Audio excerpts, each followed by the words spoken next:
In less than 1 year from now, there will be new European Parliament elections, which will determine who will be leading the EU for the next 4 years.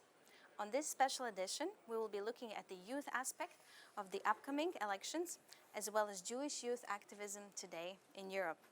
Today in the studio, I'm joined by Italian member of the European Parliament, Marco Campomenosi. Welcome. Thank you. Hello. And Juan Caldes, who is the EU Affairs Officer at the European Jewish Association. Thank you for having me here today. My name is Rebeka Goba, and this is the European Report. Juan, thanks again for joining us. Let me start with you. It is no secret that the youth participation in the EU elections, national elections, has historically been very low. Why is the concept, in your opinion, of the European Union not attractive to young people today? I wouldn't say maybe that perhaps it's not attractive, is that in this case, young people like us take for granted voting nowadays because we were born incredibly privileged and fortunate to live at a time in which, as I said, we take things for granted because 80 years ago, our great-grandparents had to fight in order for us to have a free world. Whereas nowadays, we take it for granted because we go into an election and think, okay, I'm just going to go in there and I'm just going to vote. But again, for me, it is really, really important to never take that for granted because I always say this, gaining your freedom, it is extremely, extremely difficult. And losing it is very easily.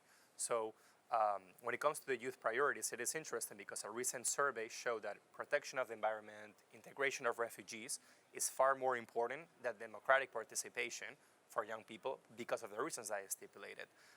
But at the same time, I think that many people nowadays feel very proud to be European. And that's due to the working and studying and touristic opportunities that we have nowadays in order to move freely across the EU. Also, the better knowledge of foreign languages that we have and the average of formal education that there is available all across Europe. It is one of those things that, again, we should feel very fortunate about. And again, we shouldn't take it for granted.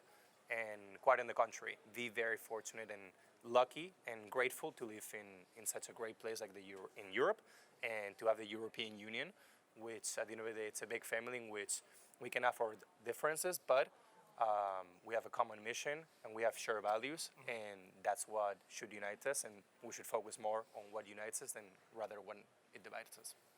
Thank you, Juan. Mr. Campomenosi, thank you for joining us and hosting us here.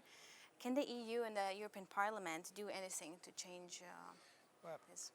The European institutions are making a lot, spending a lot of money to communicate with the young people, but in some cases this has not brought a solution to the fact that young people in our countries does not feel in the center of the interest of the politicians. Maybe the political parties are not the good instrument also to speak to them, and they don't understand, they don't like political parties and leaders fighting between themselves. They don't understand for which reasons, in some cases, priorities seem not to be the ones looking forward the future, but protecting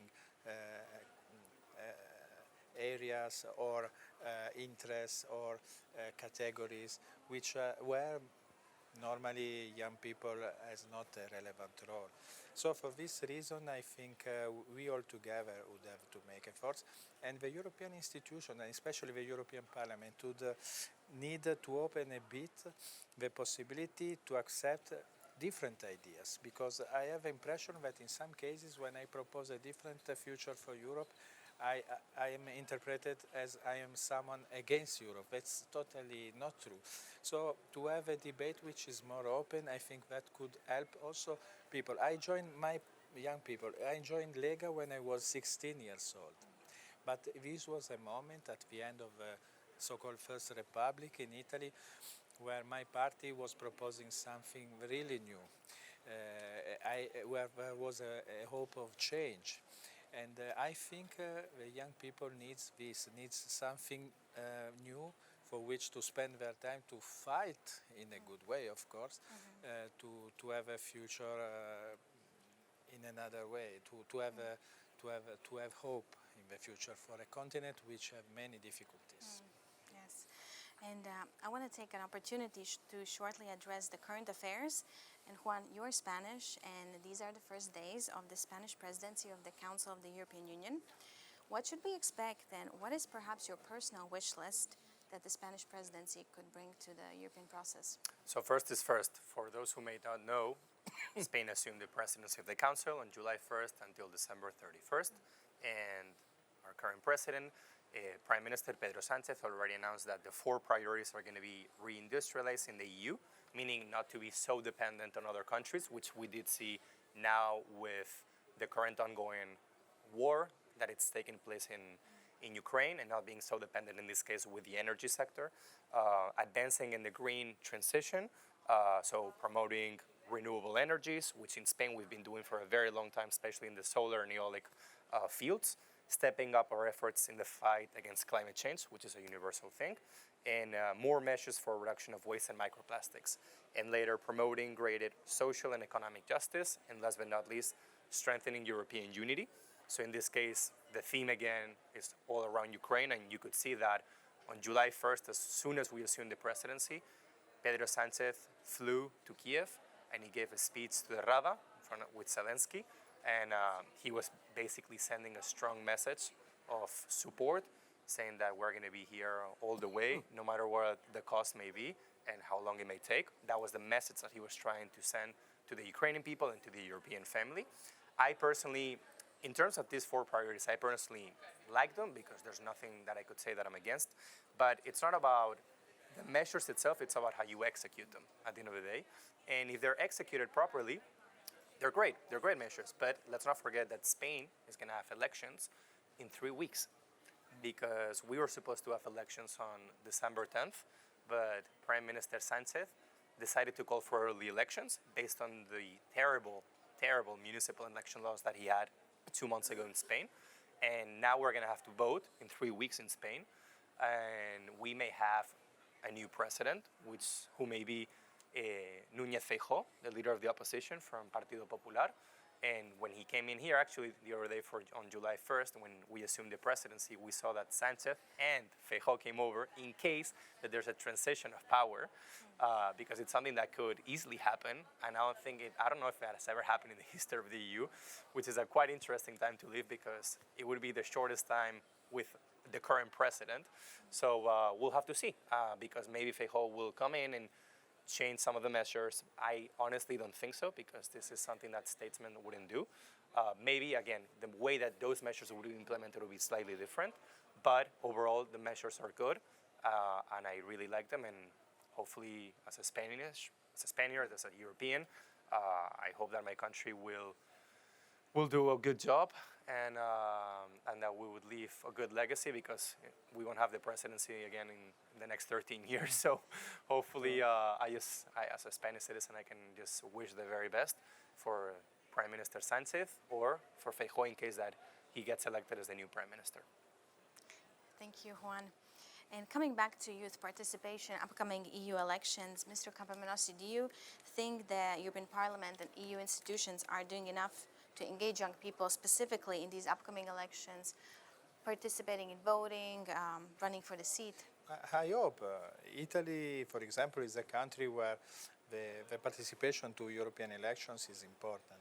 The political parties in Italy normally consider European elections as a moment to have an evaluation of their activity in the government or in the opposition.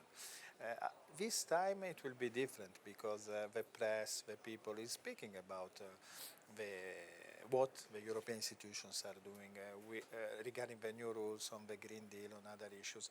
And in some cases there is a debate, or people is not happy. For example, I'm not in favor of some of the proposals we are discussing on how far we are facing the transition. But of course it's also thanks to the young people that we have also understood them. We, from the center-right, conservative areas have understood the importance of transition, for example, because maybe at the beginning we were not so open. So I think that this could be helpful. And to come back to Spain, this is also important. In my opinion, it will be important to have a semester with of presidency from a country which is a country of Mediterranean, because Mediterranean is a centrality in the debate. Too many times European institutions did not take care so much about what is happening in Mediterranean, and I don't mention only immigration, which is of course something relevant and important, but the fact that we need to collaborate and to create areas of development, exchange of goods, of culture, of everything, because in the past we have preferred to trade with countries which are so far from our continent, while we have everything so close to us. So the role of countries as Italy, Spain, and I hope also France, and Greece of course is doing that as well, is to bring Europe more close to the Mediterranean. And the young people, which is the people which is traveling more, knows already this. And I think Spain may help all of us to find these goals. Even if there will be a center-right government after the elections, that I'll be happy for that because I'm part of that. But even with a leftist government, I think this will be very important. Thank you. And what also brings us here together is our concern for Jewish life in Europe and how we can ensure that the EU working plan to combat anti-Semitism would be implemented by the member states and that it will be successful. Juan, according to you, how do the young Europeans around you view the Jewish people and Israel today? I would say that overall, unfortunately, the perception is not the best. It is interesting because when we see how the State of Israel was created, and this year we were commemorating the 75th year anniversary, we do see that the roots of Zionism were very much ingrained in the socialist movement during 3 decades. Avodah, the Labor Party in Israel, was ruling for 30 years. And we saw that the European left and the youngsters, many of them, like for example, Borrell, who lived at a kibbutz, many of those people moved to a kibbutz. They wanted to see how Israel was, and they were hardcore Zionists. But we see that there's a major gap with my generation because many of those people who are more on the left, I would say, are very much anti-Zionist. They will always say that they're not anti-Semitic, that they're anti-Zionist, which to me, anti-Zionism is the new form of anti-Semitism, as Lord Rabbi Sachs put it once, which I completely agree with. But the main reason as to why they sympathize so much with the State of Israel is because of the current woke movement and the cancel culture that prevails, and we saw it clearly. This is coming all the way from the US at college campuses where I had the non-privilege of studying, and I could experience it myself, where some of my professors would openly say that Israel was a racist entity and an apartheid regime, openly. And it is very sad to see that many of those youngsters have bought that narrative, which is not true, because now it's all about sympathizing with the person, organization, country that suffers the most. It's all about emotions, instead of facts on the table. And no matter how many facts you may bring to the table as to what Israel stands for, such as that 20% of the population is not even Jewish, and it's Arab Israeli and enjoys the same equal rights as any other citizen, and many more, they will still say that Israel is the evil entity that we have to combat. And I really do hope that this will change eventually down the road. I think that it is very difficult because, as I said, we have a generation that has it all, but at the same time, it's a generation that complains about everything and that is hypersensitive. And I'm really hoping that this will change, that the mentality will change, and that it will be not something based on the right or on the left, but embracing Zionism as a non-Jew. As President Biden said a few months ago, you don't need to be a Jew in order to be a Zionist. And I'm really hoping that people on the right and on the left, especially the youth, will embrace the concept of Zionism and actually study what it actually means. Because many people still to this day don't know the definition of Zionism. and support a thriving Jewish life here and support the only democracy of the Middle East, which is Israel. Thank you.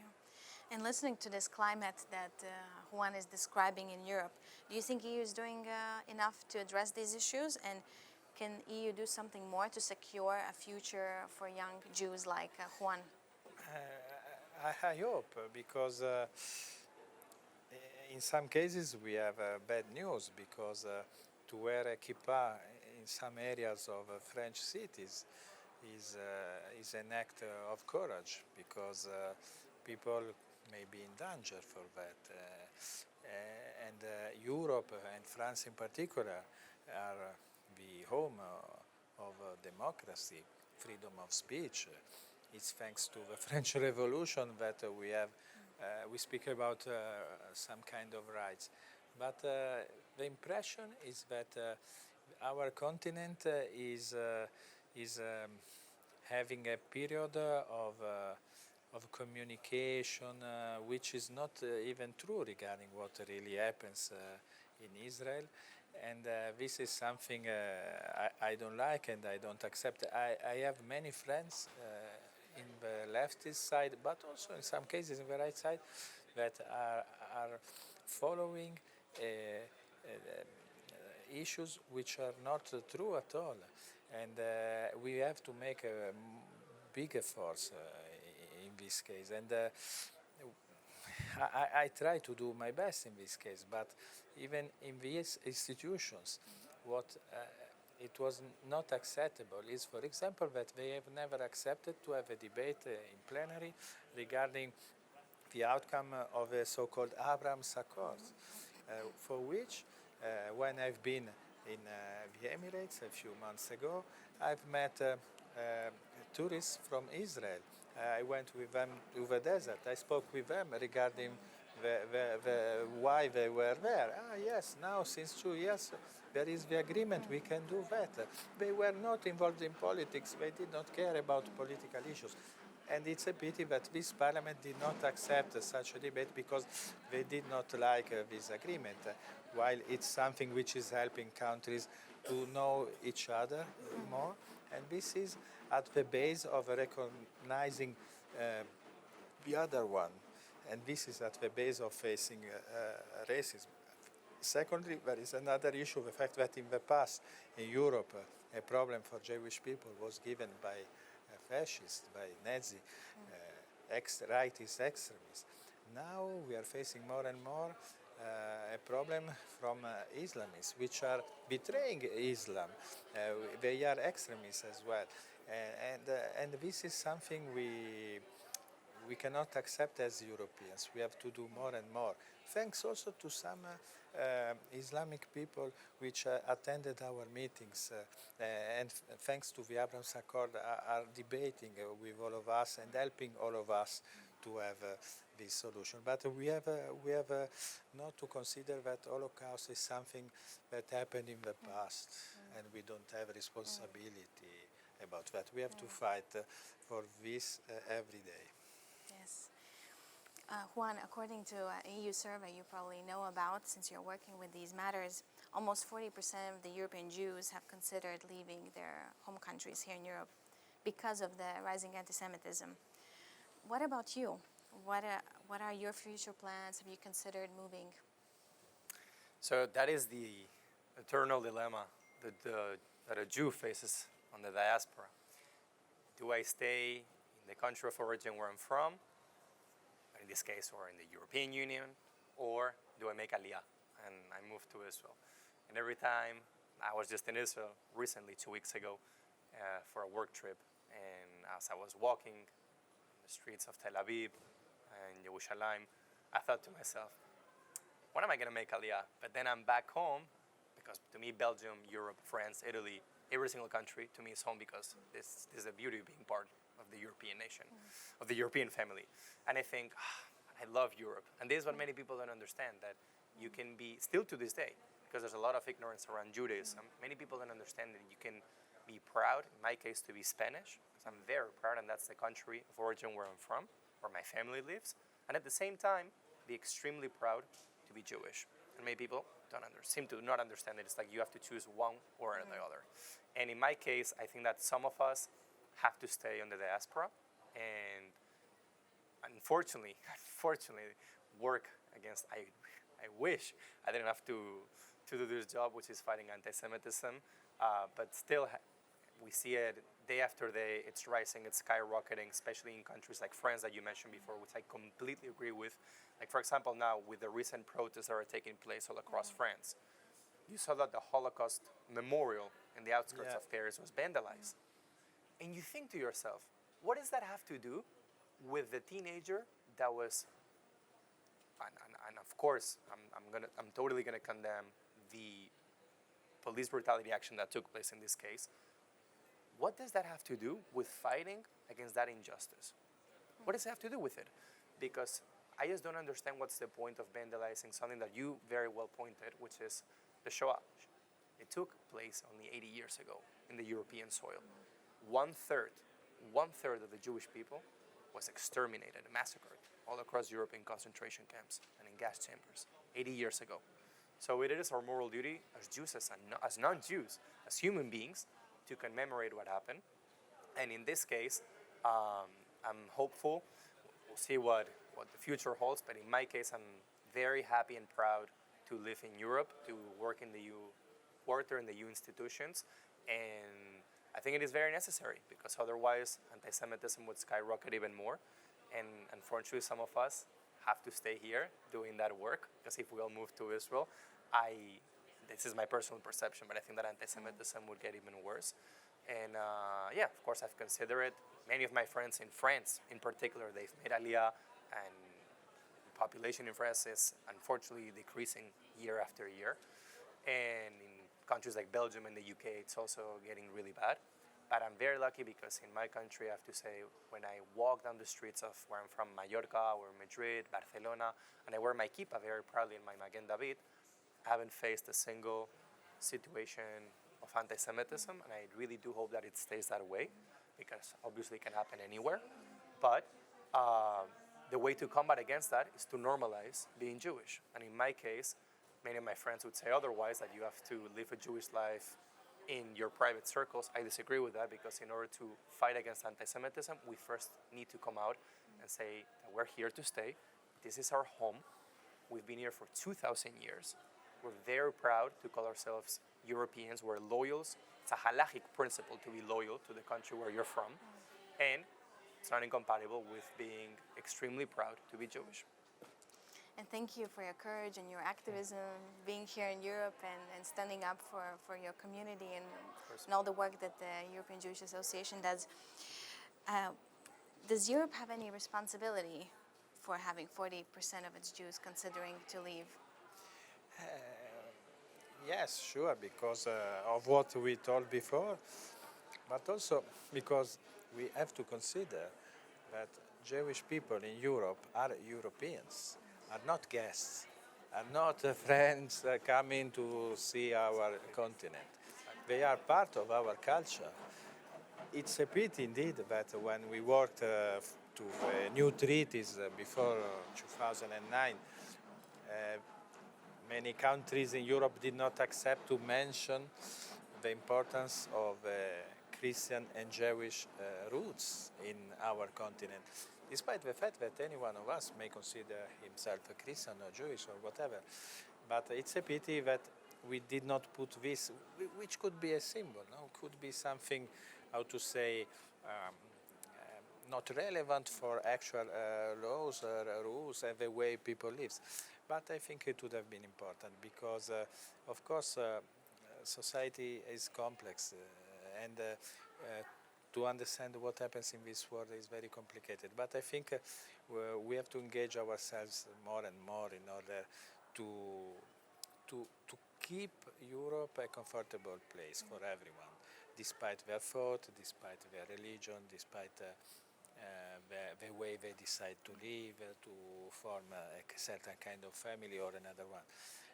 And maybe we need a new season of leaders, because leaders help people to do this. Maybe in Europe we are facing a moment of difficulties, because also politics has made a lot of mistakes. This is maybe also true. But people has a positive approach, and this could give us the opportunity to change in a better way. Thank you. And as we come to the close, what should Europe do, Juan, to keep its Jews? How can actually young people like us be at the forefront of this? So first of all, it all starts with education. We always say education, education, education, but education is the most essential investment in any society to combat any sorts of hate. In this case, we're talking about anti-Semitism, but you can extrapolate that to many other cases. Education is the biggest investment, and that starts with actually making a proper financial investment into the educational system and reforming it in many ways. Not only with obviously making it mandatory to study the Shoah in high schools all across Europe, because we talk a lot about the past, and as a Jew, of course, every single year we're going to commemorate what happened 80 years ago or 500 years ago in my country during the Spanish Inquisition. But I think that we need to change our perception. It's not about looking at the past. We need to look at the future. We have a bright future ahead of us. And as you were saying, I completely agree with the fact that if you look at 2/3 of the world to this day, democracy, freedom, equality under the law, tolerance, respect for minorities, strong rule of law, those are on her values in 2/3 of the world to this day. And we happen to live in Europe, along with the US and Canada. Still, with all the problems that we may face, it is still by far the most free and prosperous place to live. So that goes without saying that we shouldn't take it for granted. But again, I think that education is where everything starts. And in this case, we need to invest more, not only with the past of Jewish history, because obviously it has to be remembered so we won't repeat the same mistakes over and over, because that's the point of history. In my opinion, many people try to change what happened 2,000 years ago. In this case, this continent should take pride in those Judeo-Christian values that you were mentioning, because at the end of the day, we come from 3 cities in this continent. Jerusalem, which is the capital of monotheism, Rome, which is the capital of law, of having a strong rule of law, and Athens, which is the capital of democracy.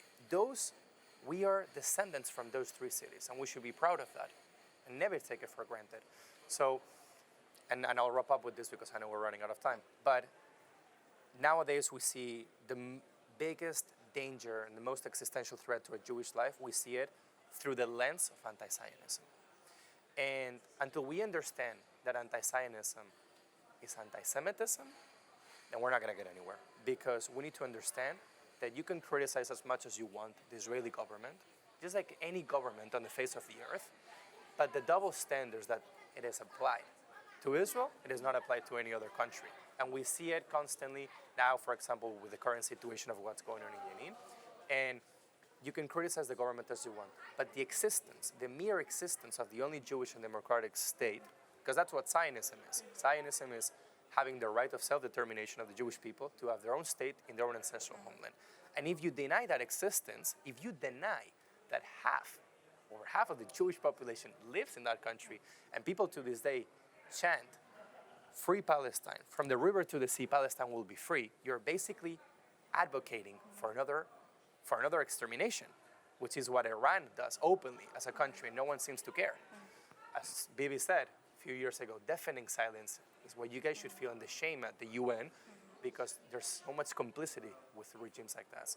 So basically, I'll wrap up with this: education, education, education, and that starts with having strong national plans to combat anti-Semitism. Some of the countries have already, Italy has produced an incredible plan, I have to say.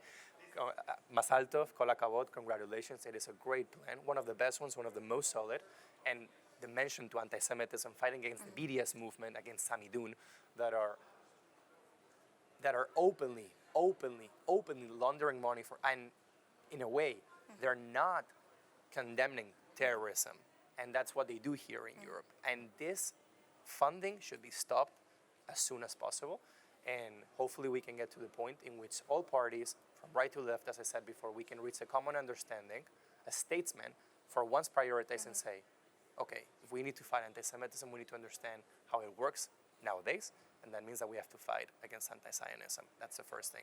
And invest on education, on the current system, having strong national plans, remembering the past, and looking at the bright future that we have ahead of us. Thank you, Juan. The future of the Europe is youth, and young people should not underestimate the impact they can have by participating, voting, running for the seats. Young people are not citizens in training, but we're actors of today's democracy, also when it comes to being at the forefront of confronting anti-Semitism and standing up for the Jewish people. That brings us to a close. I would like to invite you to comment, to join the discussion, to share this program. Thank you to MEP Marco Campomenosi. Thank you to you, Juan. Thank you for watching, and we'll see you next month. Thank you.